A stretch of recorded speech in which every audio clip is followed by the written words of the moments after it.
This problem starts out by telling you the torque.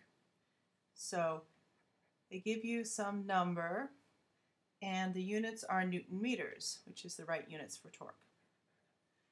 Then they tell you the moment of inertia. They say that it's a heavy wheel, but they tell you what the moment of inertia is. So I guess we don't have to calculate that. And the first question, part A, says to calculate the angular acceleration of the wheel. That's alpha.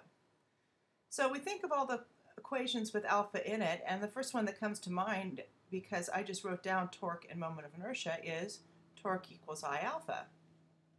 Well, golly, if they told us a torque and they told us a moment of inertia, all we have to do is divide, right? Torque over moment of inertia, and we're good to go. There's part A. Then we get to part B.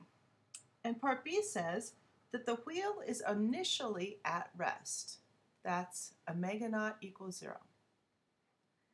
And then it says the torque is applied for a certain number of seconds. That's the time. They told you some number of seconds.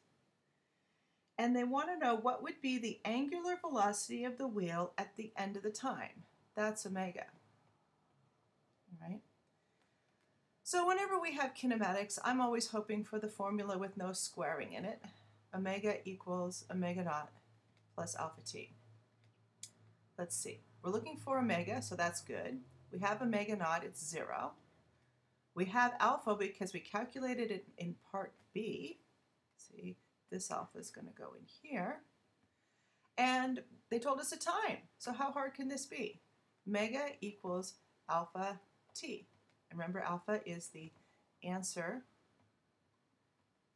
from part B. And there you go.